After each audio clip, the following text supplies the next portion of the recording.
All right, let's move on to the big health focus on 5Live tonight. Now, a couple of days ago, we did bring you the sugar showdown, and many of you wrote to us saying that you want us to solve now the salt confusion as well. So here we are with the salt showdown. Salt, one of the most basic ingredients in our kitchens, but behind those crystals is a lot of confusion and even more misinformation. Pink salt looks healthy, black salt is hyped as Ayurvedic, Sendha Namak is said to be pure, but now there is also low sodium salt. So what's real and what's just clever marketing? Before you switch salts thinking that you're making a healthier choice, watch this report.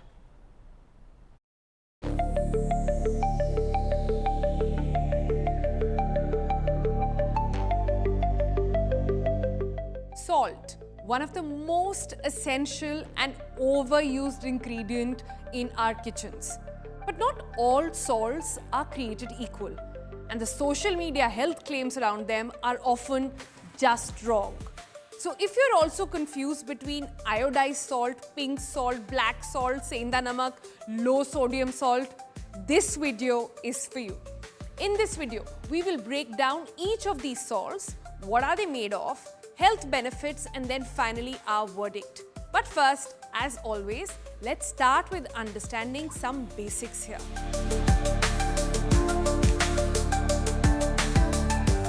What is salt really? At its core, salt is sodium chloride, NaCl, remember from your chemistry books, a compound that helps regulate fluid balance, nerve transmission, muscle function in the body. But too much of it, especially sodium, is a well-known risk factor for high blood pressure, stroke, and heart diseases. The WHO recommends limiting salt intake to less than 5 grams per day. That's roughly about 1 level teaspoon. That's right, just 1 teaspoon. But in India, we significantly overshoot our limit.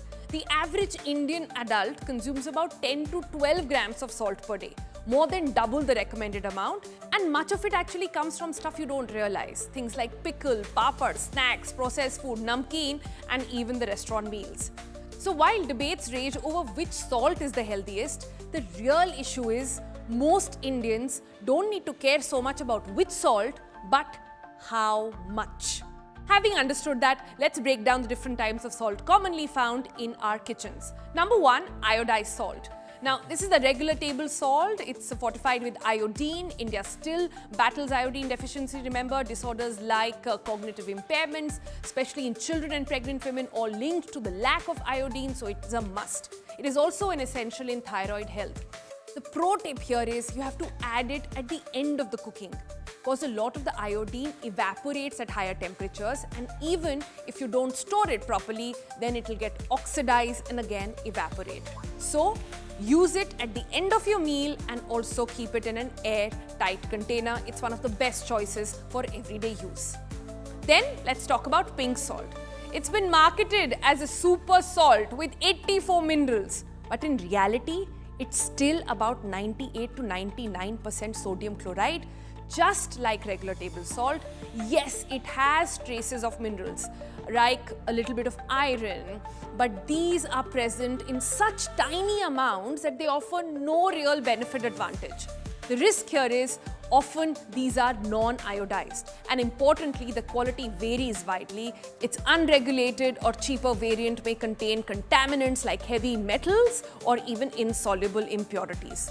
Bottom line on pink salt is that don't fall for this wellness fad. Pink salt may look pretty, even taste slightly different, but it's not healthier than your iodized salt. If you rely on it daily, you will be at the risk of missing out key micronutrients, like especially those who have thyroid needs.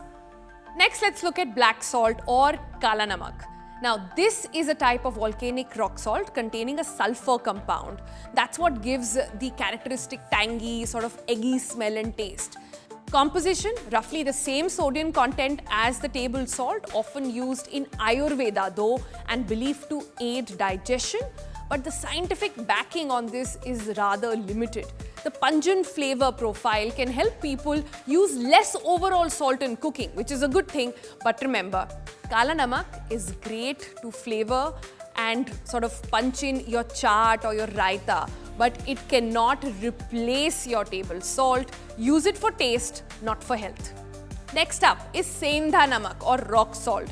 Now, what is this? It's essentially crystallized salt, often used during religious fasts and in sattvic cooking as well, typically mined from earth and marked as pure and natural. But come on, claims of being alkaline, detoxifying for better digestion are not backed by modern science. Mostly sodium chloride, like other salts, but not significantly different, nutritionally speaking. Culturally, it is significant, it is even safe for occasional use during fasting, but don't replace your iodized salt with Sendha as your everyday option. Spiritual doesn't equal superior for health. And then there is low sodium salt, a blend of sodium chloride and potassium chloride, often recommended for people trying to manage high blood pressure. How, you ask? Because this potassium helps offset the sodium's impact on blood pressure. And most Indians don't get enough potassium in their diets. This salt is actually WHO recommended to lower the cardiovascular disease risk, especially in countries like India where salt intake is far than what is actually required. But remember, if you have kidney issues, if you have a heart issue, or if you have any potassium sparing medication that you're on, do not switch to this without asking your doctor. This is DYOR. Do your own research, ask your doctor. Excess potassium can be dangerous for you as well. Now, the bottom line on this is it has a slightly bitter or metallic aftertaste. Not for all people, some people find it more than the other, but it's a valuable salt substitute for people with hypertension, but only, like I said, if your doctor prescribes. Do not self-prescribe. So what are the salty takeaways from this? Sodium is sodium, whether it comes in pink, black or fancy artisanal salt. If you have high blood pressure or heart disease, the best thing you can do is cut down on the total salt intake. Iodine still matters, especially in a country like India where deficiency can be very common. For you, salt smart, not just salt fancy. Sonal Mehrotra Kapoor, India Today. All right, Suman Agarwal joins us now, founder of Self-Care by Suman and nutritionist as well. Suman, we decoded the sugar showdown, but I have to say, even while I was researching for salt, the amount of misinformation out there is just mind-boggling. People think pink is pretty, people also think pink is very pure. So here's number one to tell them, pink salt A is not your replacement for the regular salt. How many times do your clients come to you say कि हम तो सिर्फ pink salt ही खाते हैं? Yeah, this is a rising trend. Anyone comes, oh, we are only cooking in pink salt, but of course, because it's Himalayan salt, it is expensive. So people think it's really good. Anything expensive has to be better than something cheap, but they don't realize. So as soon as I see their blood reports and I see high potassium, I said, are you taking pink salt? And more often than not, their answer is yes, we have switched to pink salt. So people don't realize it's not that pink salt is totally banned. As you mentioned in your research earlier, that what you spoke just now, that white salt, because it is aided with iodine, iodized salt, which our country is deficient in. It's very, very important to maintain that salt and take pink salt just sparingly on charts and etc. Okay, not replace your regular salt. This is what I tell my client. Chaat you're saying, but I thought chaat and kala namak is the right combination. I thought that's what's been going on in your chaat, in your buttermilk, etc. So could you explain to us how does combination happen? There is so much of science in the combination of foods that our grandmoms have been serving us for a while. Could you just decode that a little bit for our viewers? So, there are salts, as you mentioned. There is Sendha Namak, which is used during fasting period. Then there is pink salt, which is from the rock itself. It has a lot of impurities. It could be having heavy metal, which we don't know. That's why we cannot replace it. And then we have regular salt and black salt. So black salt is very good to put on fruits or like, buttermilk, etc. Pink salt can be used in salads then, because it has a little bitter and the bitter taste and tangy taste. So it can be used for salads if you like and you like that taste. But primarily, everyone should cook in salt, and total amount of salt should be restricted because of the rise in blood pressure and other heart issues. And but another thing, Sonal, people don't realize hidden salt. There are a lot of Yes. hidden salt in Yeah. food, Yeah. which is like the sauces, which has hidden salt. Then there is bread. If you have one chapati, it is hardly 1 mg of sodium, whereas one slice of bread has almost close to 100. Oh, Because it has, yeah, because they add something called sodium benzoate to stop the molds from growing. So that then again it stabilizer. raises, yeah, sodium level. Then we have sodium uh, proponate, which is also used as a preservative for many things. So these are the hidden salt, like soy sauce. People cook so much in soy sauce, and so many bowls are available, Buddha bowls, etc., in soy sauce. Now, soy sauce, 1 tablespoon spoon itself has 2300 of sodium, mg of sodium, which is literally 40% of what you're supposed to have. So Yeah. this is how we can ruin our diet by not realizing that frozen meats, canned food, bread, salad dressings, and pasta sauces, and the frozen food, everything, pizzas, frozen, everything has too much of salt, which is Right. hidden. So we Yeah. should also be aware. And papad, people keep, like, India is famous for eating papad. So much salt is there in it. So if you want to maintain your diet very well, avoid hidden sauce and maintain your diet properly in terms of white salts, pink salts, etc. Yeah, but would you say, we take salt very lightly. We think this is the new trend, let's call for it. Or we'll say, oh, low sodium, let's call for it. You're making an important point. You're saying before you make any dietary shifts and something as radical as changing your salt or changing your sugar, for example, please get your test done. Get your blood work in place and ask your doctor, because these little things can have a long-term impact on your health. Yes, 100%. Especially if you go low salt and your kidney is compromised. So your potassium levels will go high because it's high in potassium. So they should check their potassium level, talk to their nutritionist or their doctors, kidney doctors, what salt to take, or reduce the salt. Anyone who has impacted kidney and very high blood pressure, we tell them to limit their salt to 1 teaspoon maximum in a day. That also they have to make sure they finish that one pouch in a day, not more than that. And hidden is also absolutely out of question. Okay. But is there a nice hack to understand this? Because, it's very hard for people to understand. If WHO is saying have only 1 teaspoon of salt in a day, Yeah, which to is fine. calculate, khana to aise nahi banega, right?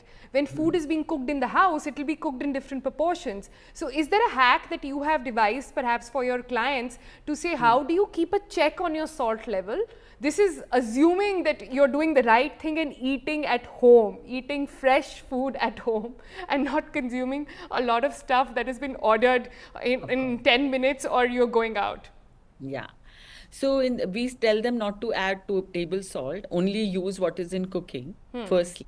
And then don't add, like, chas, have it without salt if possible. Have, like, you can always enhance the taste by adding jeera powder and little adrak mirchi ka juice.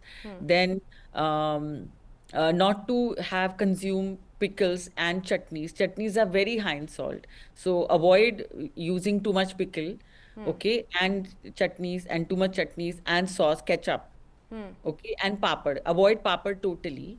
And the commercially available packet food also should be avoided.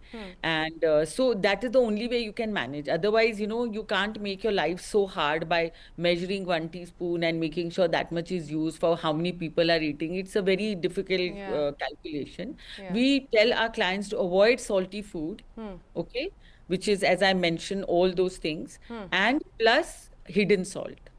And you just use regularly cooked food and not to add table salt. Got it. But so a lot of people watching this will say, "Zara sa namak hi to hai." Like, how harmful can it be?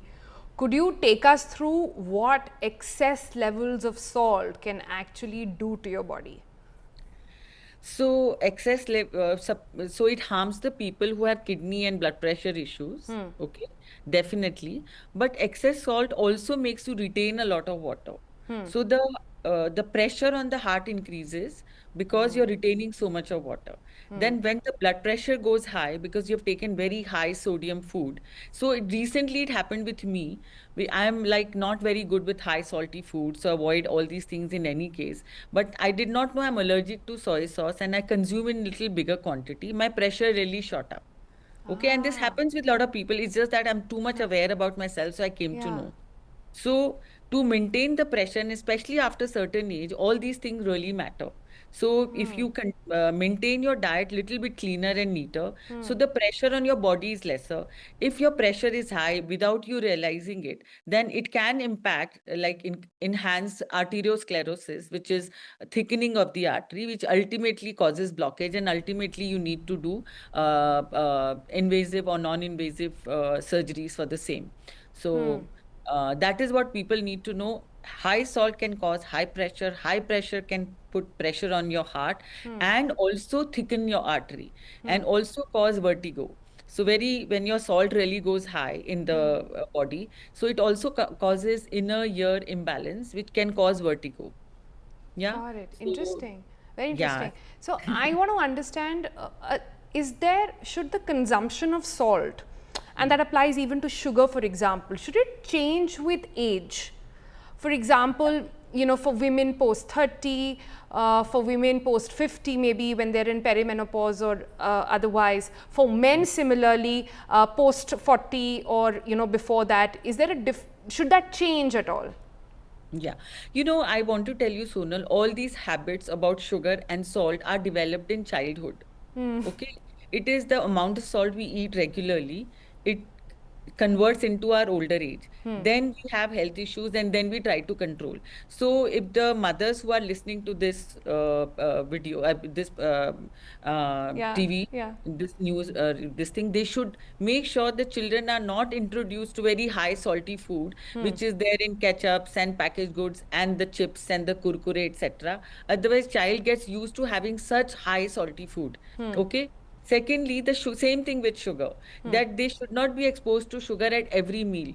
Then they will taste but will want that. But what happens after the age of, especially after 45, which we call half life, and after the age of 45, your body starts to sort of slow down. Then the impact of sugar is higher. So then you'll be listening to a lot of people having diabetes after the age of 45, 50, or 60 or 70. Then they get high blood pressure at that And age. that's both for men and women post Both, 45. both for men and women, both for men and women. Because high sugar leads to insulin resistance, leads to diabetes, and high consumption of salt causes again bloating, again arteriosclerosis, again blockages and heart issues. And also very high levels of salt, which people don't realize, can also cause brain stroke because very high pressure can cause burst in the brain arteries. So the brain stroke happens. So Yeah. the something about salt people have to be aware. If you have high blood pressure, you should not really think about, oh, shall I take medication or not? First thing, because it's like a sitting bomb. So you need to take medication, then control your salt intake. But high salt intake and high sugar intake are both really bad. I think these are the two fantastic topics you have picked up, Sonal. Yeah. No, thank you for that. But I wish we also had a doctor actually to sort of reflect on this, perhaps for next time, where it's a plea to the doctors. Every time somebody goes to you with a blood pressure issue, instead of the first thing that you do is prescribe a medicine, ask them for their eating habits. Fix the lifestyle before asking them to sort of take a pill, which means that the salt intake remains the same and the pill is doing the work, and then there are side effects, and then kidneys are impacted, and the rest of it. But you've picked up a very interesting topic, and one that all the mothers are very, very divided upon, and actually a lot of grandmothers and mothers are divided upon on whether or not kids should be given salt and sugar. Every household or every young mother I know today has had this sort of argument with the older generation, saying that the pediatrician says no salt for 1 year, and if you are good and strategic with it, at least till 3 years, very minimum, no sugar till as long as possible. What are you prescribing and what are you telling people? What is the science behind this? How are kids' palates actually evolving to understand taste? Here I want to tell you something. What are saying are really right, but it is not going to be as much practical So for toddlers till 1 year is fine because they are only eating food which is made at home and the mothers are feeding, which is absolutely okay. But when they start going to preschool, they are going to be eating food from other kids. And if they taste sugar then, or jaggery or honey for that matter, then they are going to get addicted. Okay, then there is a like I know one child. I know so many children whose mother have not allowed them any sugar, but they have tasted sugar. Then they go on a binge attack. Then they become Yeah. rebel. So Yeah. it's a balance between a mother controlling 200% or controlling smartly so that there is not such a big bridge or such a Define gap. controlling Yes, smartly. yes. You need to have very good relation with your kids. You cannot spoil and you cannot like really get angry with your kid if they have eaten something and they are demanding something. So what my parents used to do because they were not happy about that's like all the chocolates. So we never used to stock any desserts at home. Okay. So our at home there were no desserts or chocolates for that matter. But whenever we went out, it's not that my mother told me not to buy. So it was all restricted. So I thought it was a very good kind of a thing to for us to be bringing up. Making the kids aware is more important than restricting them 200%. Right. And giving them leeways, giving them days, okay, this is the day you can have your dessert in a week is a better way rather than 100% restriction. But of course, till 1 year, they can restrict sugar and salt completely. It doesn't impact at all. Yeah. And if I can add my 2 bits on that, in my experience, actually, you have to start consuming less of the things you don't want your child to consume. If they see you having, they are very likely to have it as well. So Of parents course. do the hard job and take those ketchup bottles and all those things which have high salt and high sugar out of your pantry. Don't serve them at home. That's the only way to ensure that the kids don't fall prey to it as well. So, thank you so much for joining us and sharing all those details on what salt means to us, what is it made of, and what can be the repercussions if we are not careful about it. Yes. Thank you so much.